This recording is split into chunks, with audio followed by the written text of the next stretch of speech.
Hello YouTube and fellow DC Comic fans! I'm Kelly One Shot, and this is the Post-Crisis Podcast.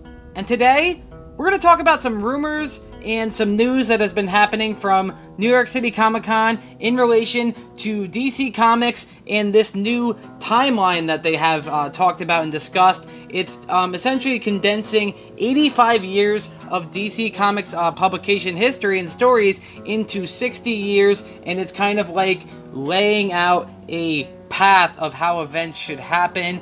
And I don't really like this list too much. It's kind of drastic. I mean, it does kind of lay things out a little bit for you, but that does suggest that things like Dick Grayson was Robin for 18 years. It discusses that Superman and Batman would be in their 60s, that Wonder Woman was one of the first heroes as her birth isn't exactly talked about or discussed. It mentions that Clark Kent actually landed in 1938/1939, so it's suggesting that he's extremely old. It suggests that the current event of DC Comics is actually happening right now in 1998/1999. I mean, it was a great year to be alive, but I don't really agree. I like that they're happening now in the present day world. It talks about things saying that, yeah, Cassandra Cain was Batgirl, Stephanie Brown was Robin and Batgirl, Batman broke his back, Superman died, the Killing Joke happened. So it's kind of discussing everything that happened here, and we're just going to go over that briefly, and then we're going to talk about something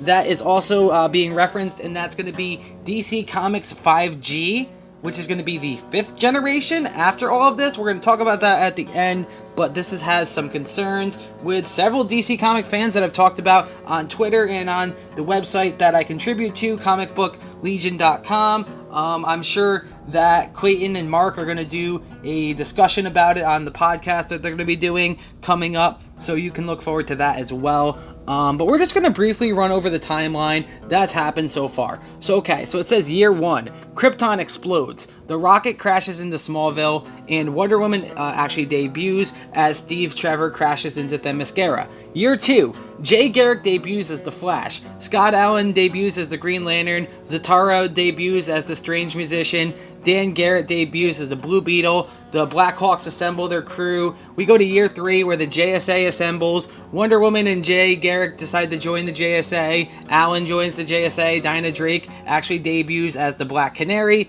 This is the original Black Canary, Dinah Drake, not Dinah Lance. We go to year 4 where Sergeant Rock and the Easy Company enter the European theater. We go to year 5, the JSA enters World War II, the Freedom Fighters actually debut, and the All-Star Squadron is formed. We go to year 6, and this is the actual debut of Thomas and Martha Wayne as characters in the this DC timeline that we're following of about 60 years, 65 years or so. We go to year 8, and we see that Wonder Woman retreats to Themyscira following the atomic bomb, and the Freedom Fighters disband. We go to year 12, and Dinah Lance is actually born, the Black Canary that we're more familiar with. We go to year 13, Clark Kent becomes Superboy, and he works in secret to help save the day and learn how to be a hero, and Creature Commodores debut. Year 14, Alfred Pennyworth is hired by the Wayne family. Year 16, Thomas and Martha Wayne are killed. So somewhere in there, Bruce was born too. Maybe that was a stat we could have added.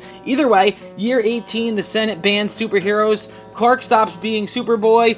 We actually see the Flash and Green Lantern retire. The JSA disbands. Dan Garrett goes underground, and Task Force X is assembled, so the Suicide Squad is assembled in year 18, and the Justice Society of America actually disbands as superheroes are now illegal. Year 19, Arthur Curry's father dies. Black Manta Fathers dies. John Jones actually arrives on Earth here in year 19. Year 20, Arthur actually meets the others. Arthur also meets his father. Arthur also in year 21 meets Orm, and then into the year 24, the Challengers of the Unknown are formed. Okay, and that completes the first generation. The second generation is the Space Age. This is a 15-year time window where in year 26, Batman and Superman actually debut. This is where the year 1 events happen for the respective characters. In year 27, the Rogues Gallery starts popping up. Joker, Catwoman. Batman year 2 happens. Aquaman debuts. Barry Allen pops up as the Flash. Hal Jordan pops up as the Green Lantern. So this is essentially the Silver Age of comics that we're talking about here. And the last one was the golden age, but they're calling them different things now, and I don't really like that. But either way, and Oliver Queen debuts as the Green Arrow. In year 28, this is when Dick Grayson debuts as Robin in the World's Finest Batman and Superman debut. Wally West debuts as Kid Flash, and the Rogues start popping up. The Sinestro starts popping up in the Flash and Green Lantern, respectively. In year 29, the Justice League of America is born. Batman joins, Superman joins, Wonder Woman, Dinah, Barry, Hal, Black Canary, Aquaman, Martian Manhunter joins, the Atom joins. Then in year 30, the Doom Patrol actually pops up, Donna Troy returns, and Barry Allen actually meets Jay Garrick in the Flash of Two Worlds, and we establish that there is a multiverse. And then we actually see in year 31 that Crisis on Two Worlds happens, the Teen Titans debut, the original Teen Titans with Dick Grayson, Wally West, Garth, Roy, Donna Troy, and this is where Garth actually debuts as Aqualad. In year 32, the JSA actually returns. Year 33, Supergirl arrives onto our planet. And year 5, or year 33, the Flash actually marries Iris West, and Guy Gardner debuts as the Green Lantern, as well as Dinah and Ollie kind of get together as well. I think they marry too in this year, and Tula appears as Aquagirl. In year 34, Ra's al Ghul and Talia al Ghul actually kind of debut as characters here, and they start making themselves known to the world and start doing some of the things that they do. And then actually Hawkman joins the Justice League of America. In year 35, Diana loses her powers. In year 36, Barbara Gordon actually debuts as Batgirl, and this is the same year that Professor Zoom actually kills Iris West. So Eobard Thawne actually snaps Iris West's neck and kills her in year 36. This is also the year that John Stewart is the new Green Lantern.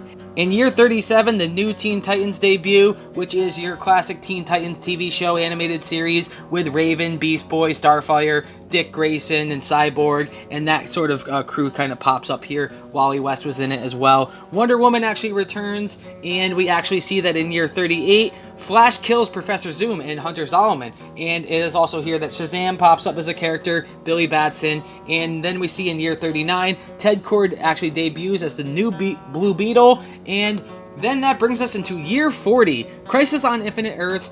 Dick Grayson finally debuts as Nightwing, Supergirl dies, the Judas Contract happens, Barry Allen dies, Wally West then becomes the new Flash, Aquaman dies as well, and it was a epic crisis that threatened the entire multiverse due to the Anti-Monitor. Either way, we go into Generation 3, the Age of Crisis. So this is potentially the modern day of comics. It takes place after the Silver Age, like the late 80s into the 90s and 2000s. Generation 3, the Age of Crisis. This is the 15-year window as well, where we go into year 41. The Justice League International happens. Wallace West is born. Shazam joins Justice League International. Captain Atom joins. Blue Beetle joins. John Constantine meets Swamp Thing for the first time. Year 42 is the Death in the Family event where Jason Todd is murdered as Robin. But Blue Beetle actually joins the Justice League International, so that's cool, huh? Blue Beetle's around. We then go, Booster Gold's around. We then go to year 43, where the Killing Joke events happen. Barbara Gordon is shot and paralyzed, but Wally West meets Linda Park, so I mean, there's some balance there, you know? We then go to year 44, the events of Batman Nightfall happen. So Bane breaks the Bat's back, and that all happens. Azrael becomes Batman. All of that happens. Fun stuff. Tim Drake also debuts as Robin. Pretty much the best Robin. I mean, obviously you got my dude Dick Grayson, who's like one of my favorite characters, but as Robin himself, it's Tim Drake. Either way, Barbara Gordon re-debuts as Oracle, and the death of the Superman happens, the reign of the Superman happens. We then go to year 45, where the birth of the demon happens, Superman returns, Artemis debuts as a character, Bart Allen debuts as a character, as well as Kyle Rayner is the new Green Lantern, and the rise of Parallax Hal Jordan happens. I love Hal Jordan's transformation throughout all of comics, how he was Parallax, he was a Green Lantern, he was the Spectre, and then back to just a great Green Lantern. Either way, we go into year 46. We have 0 year happens. Damian Wayne is born. Hal Jordan dies as Parallax. The events of Final Night happen. Connor, Aquaman, Mara, all gone. We then go to year 47, where the Justice League International was replaced by the JLA. The events of No Man's Land happens. Cassandra Cain actually becomes Batgirl, which is a lot of you guys' favorite Batgirl in general. I know that you guys, there's a lot of Cassandra Cain fans out there who would like to see her take on the mantle of Batman or Batwoman or whatever have you. Harley Quinn debuts as a character. We also get Electric Blue, Electric Boogaloo Superman and the Red Energy Superman, and that was stupid, but that happened. Cassie Sandmark actually debuts as a character in the all-new Teen Titans form. Kyle Rayner joins the Justice League of America, and so does Aquaman. We then go to year 48, where the events of Batman Hush happen, but also Wally West marries Linda Park. Oliver and Dinah marry, so that's neat, huh? We then go to year 49, where Identity Crisis happens. Maybe all the events of Identity Crisis shouldn't have happened. Either way, Stephanie Brown, aka Spoiler, debuts as Robin. The events of Superman Public Enemy happen. President Lex Luthor happens. Jonathan Kent is born, huh? Supergirl is reborn, and the death of Donna Troy happens in year 49. We then go to year 50. Jason Hood returns as the Red Hood. Batwoman, Kate Kane debuts as a character, and Wally West and Linda Park's kids are born, apparently.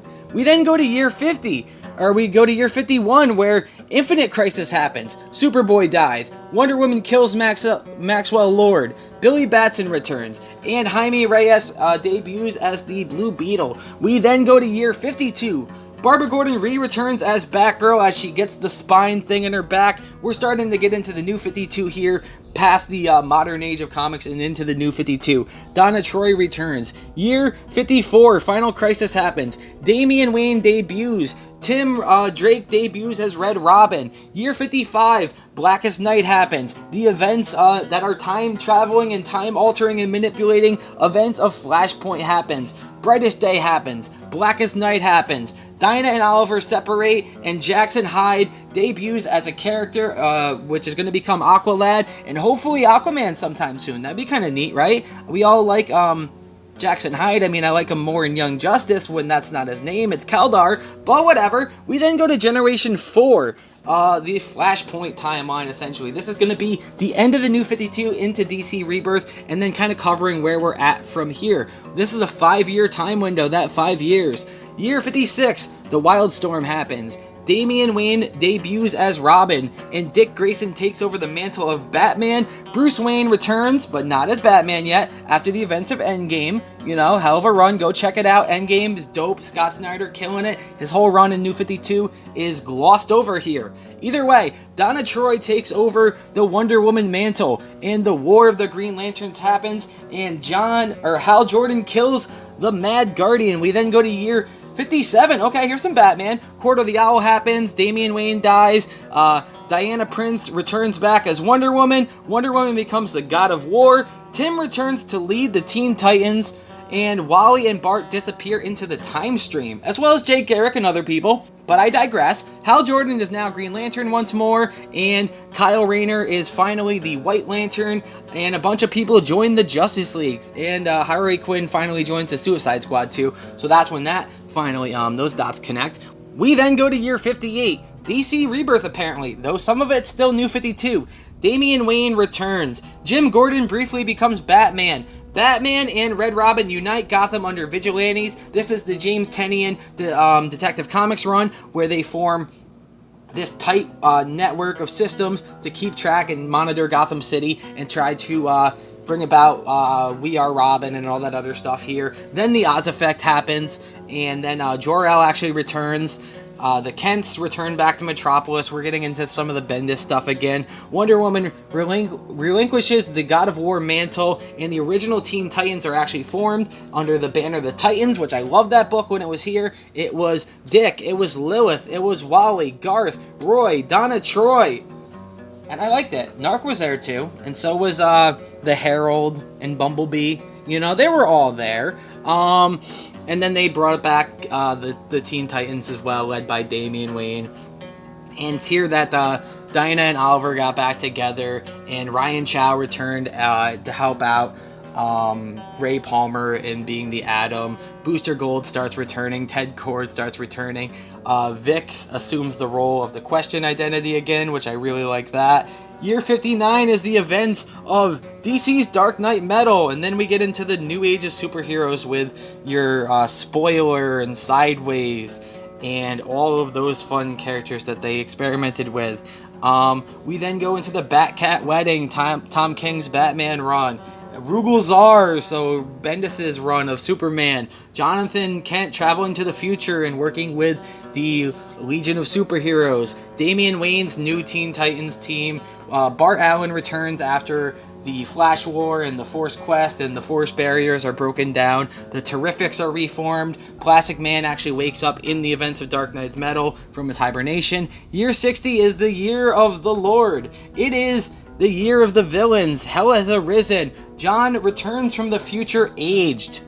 Then we go into Generation 5, and that's a big question mark, because one of the things that DC Comics is talking about, or that I've heard rumors talking about, based on articles that I've seen, like Bleeding Cool has one up, check it out if you want to, but then me and some of my friends have been talking about this too, and apparently these are just rumors and speculation, but things are going to happen, and they've been talking about this for a few weeks to a few months. I've been hearing rumors and murmurs about this 5th generation, and that this is going to take place and bring us from the late 90s into the present, essentially. Now we're just going to skip ahead to these new characters, these new mantles. So like Luke Fox, aka Batwing, is apparently going to become the next Batman, and Bruce Wayne is going to mentor him.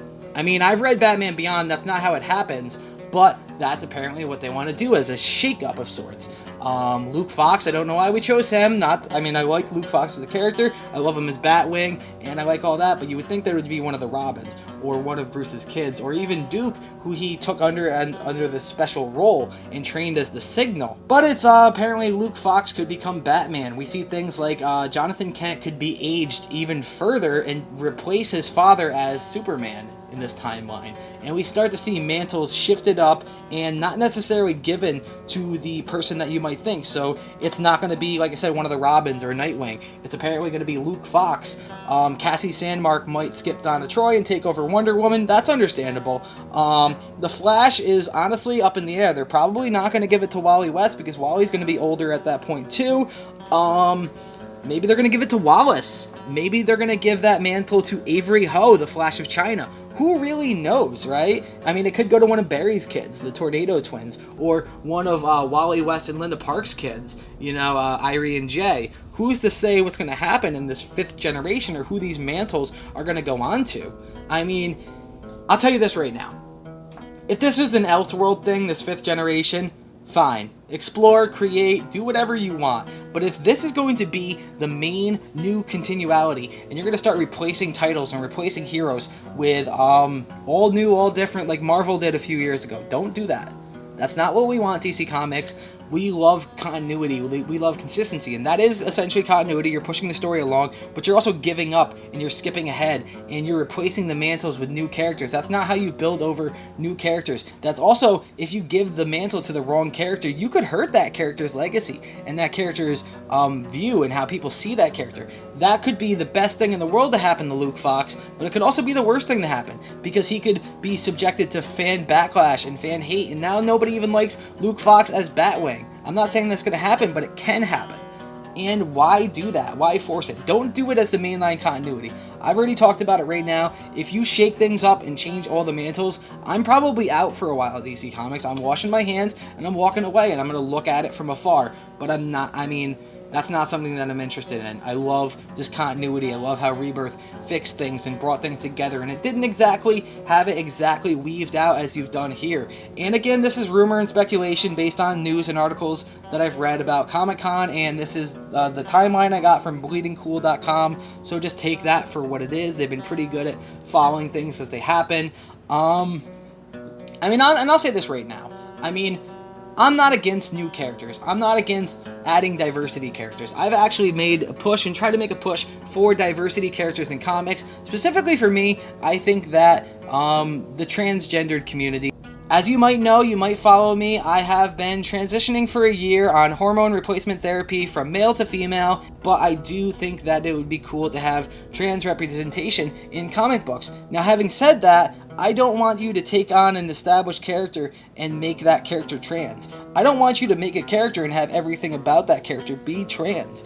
I would love to see a character who you see and you learn and you get to know as this brand new character, and maybe as you get to know this character and you start finding out things that happens, maybe throughout the book the character starts transitioning through that.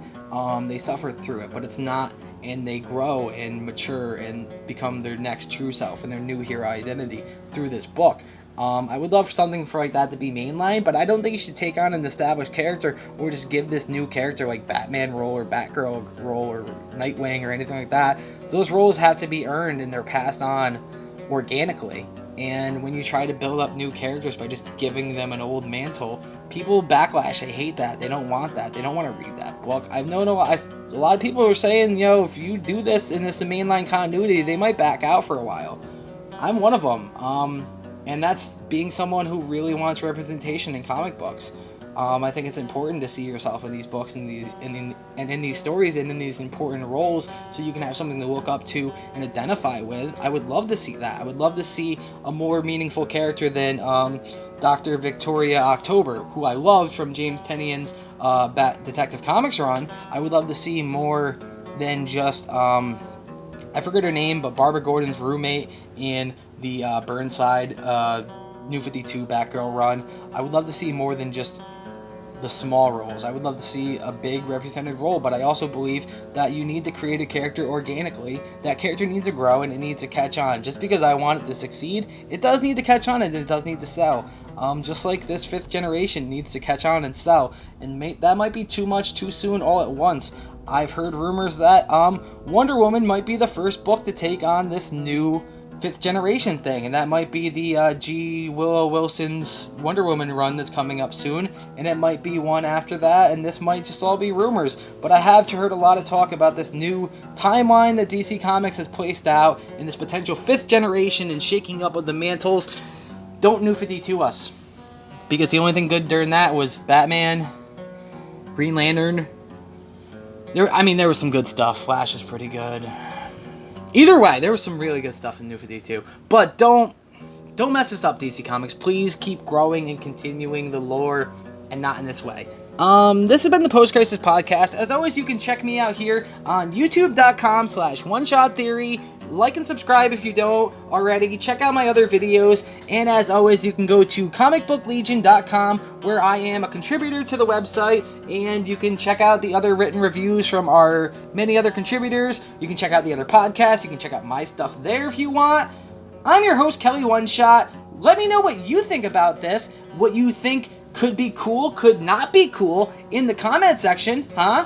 Comment section's there. You guys love the comments. I love the comments. I will talk to you. Either way, I'm your host, Kelly One Shot. Take care, have a great day, and goodbye.